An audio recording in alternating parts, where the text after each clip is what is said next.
Christmas clown. Papa, rat-a-tat-tat, rat-a-tat-tat. Papa, tiddly tiddly dee, tiddly tiddly dee. Papa, Papa.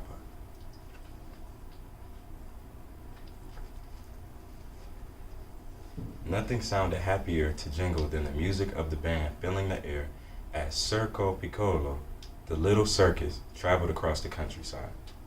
Jingle rode with the baby animals. The older clown said that he was still too young and small to perform with them, so it was Jingle's job to take care of the babies.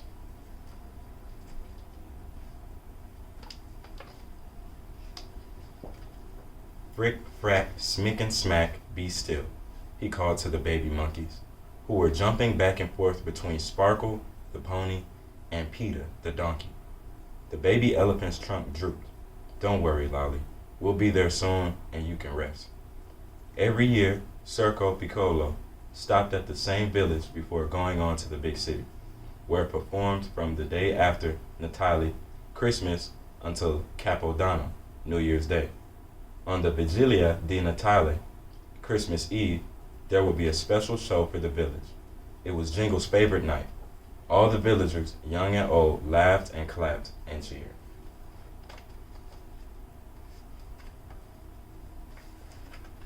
There's the village, the impresario shouted out. It looks different, said Madame Sophie, the bareback rider. There's no smoke coming out of the chimneys.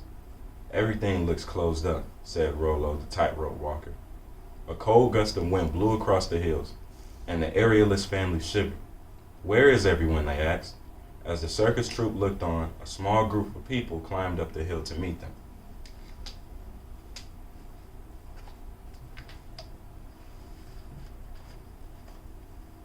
Buongiorno, Signor Mayor, greeted the impresario.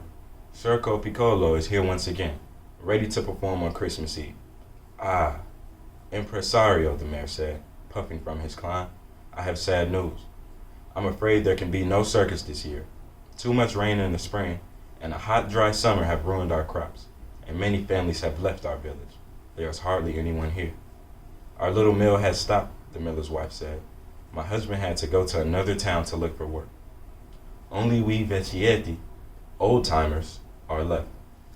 Pietro, the barber, told them most of our shops are closed. Even the church is closed, said Signora Lena, who used to clean the priest's house.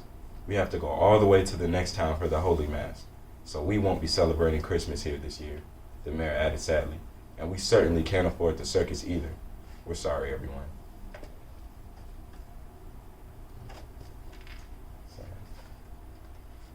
This is terrible, the impresario said. What shall we do? Asked the clowns Toto and Clippo. Let's keep going to the city, said Muscolo, the strong man. If we hurry, we can get the tents up and do a Christmas Eve performance there. Yes, you're right, the impresario agreed. Let's get moving, everyone. Arrivederci, my friends. We are sorry for your troubles, and we hope that next year things will be better for you. Impresario, sir, a small voice said. It was Jingle. What is it, Jingle? The impresario said. The baby animals, Signor. They are too tired and too small to go all that way now. We have been traveling all day. Can't we rest here tonight and go tomorrow? If we wait, we'll lose too much time, Muscolo complained. Let Jingle stay here with the babies. We can come back for them after the Christmas Eve performance, Madame Sophie suggested. It's only the day after tomorrow, said Toto and Clippo. Will you be all right, Jingle? The impresario asked. The little clown nodded sadly.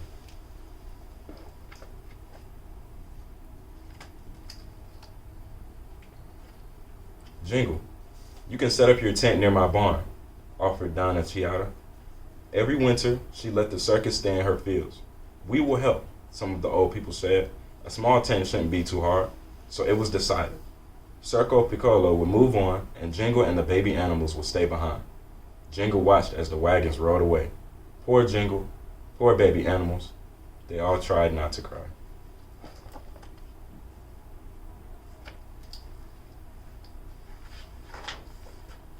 In no time, a small tent was pitched for Jingle and the babies, and their wagon was parked nearby. Jingle got food and water for them all. Donna Chiara came out to them. Well, bambini miei, my children, she said. I'm sorry that you have to be here in our sad little village, especially with Christmas coming. Nobody young, not even baby animals, should be without Christmas. But what about you and all the others? Jingle asked. Won't you miss Christmas? We old folks have had many Christmases before, Donna Chiata said, with a smile, and the priest is coming on Christmas Day to celebrate the Holy Mass. But I will miss our Mass on the Vigilia di Natale, she said sadly, and everyone will miss the family feast that night. And the stelline d'oro are special cookies that look like golden stars, but we have our memories, so it won't be too bad. But Jingle saw the tears in her eyes. Well, buona notte, piccini. Good night, little ones, Donna Chiata said, and she went into her home.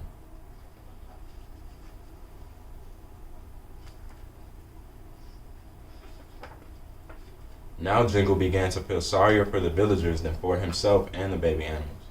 It's so sad, babies, Jingle said to the animals. I can't even imagine no Christmas. I wish there was something we could do for our friends. The baby animals gathered around him. Arthur and Bowsy, the puppies, hopped up onto Jingle's lap.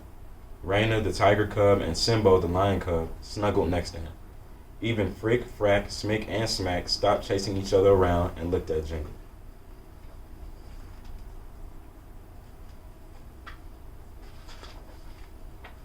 Suddenly, Arthur and Bowsy jumped down and began to dance around like the big dogs.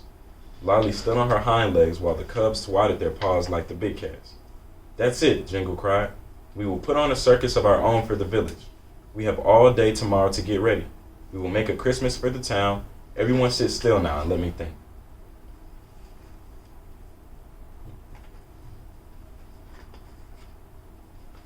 Early the next morning, Jingle went to the village square and put up a sign. The mayor came out of his house. "Oh, piccolo pagliaccio, little clown," the mayor said. "You are kind, but we can't have a circus this year. We are too poor." "But Signor Mayor, it says it's free," Signora Lena said. "But it also says in the town square and it is starting to snow," Pietro pointed out. "You won't be able to perform here tonight."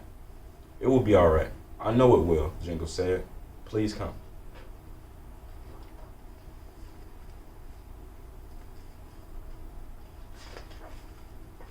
Ah, Jingle, Donna Chiata said when Jingle told her what he and the animals were going to do. "You have such a big heart. Caro mio, I shall help too. I can sew your costumes." Donna Chiata sat and sewed while Jingle rehearsed with the baby animals. Outside, snow fell all day long. "I know it will be all right," Jingle kept telling himself. "I know in my heart. We mustn't give up. Now once more."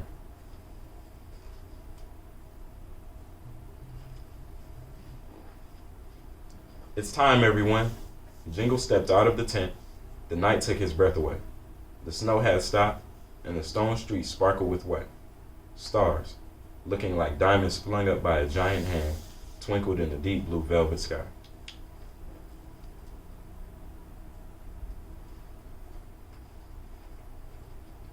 Donna Chiata walked to the town square with Jingle and his troop.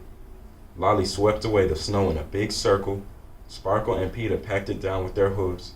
The monkeys climbed all over the place, putting up ropes. "Time to put on our costumes," Jingle called. Next, he took the instruments out of the trunk and gave them to the monkeys. Then the little troop marched around the square, banging the drums and tooting horns. Donna Chiata knocked on doors and shutters. Slowly, one after another, shutters opened, and then doors. The villagers came out of their houses, and Jingle's circus began.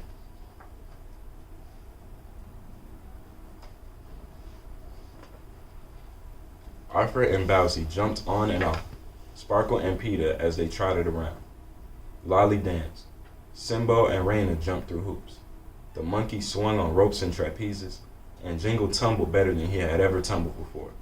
The audience clapped and cheered.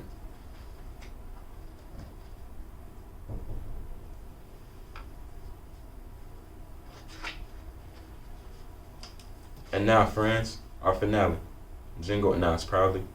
The baby animals formed a pyramid. Jingle gave each of them a candle, and there in the middle of the square stood a living Christmas tree.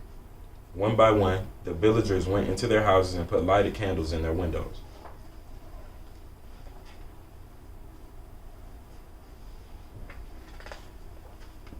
Look, look, the old people whispered and pointed to the pyramid.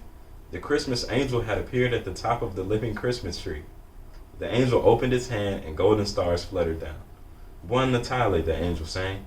Buon Natale, Merry Christmas, the villagers sang back.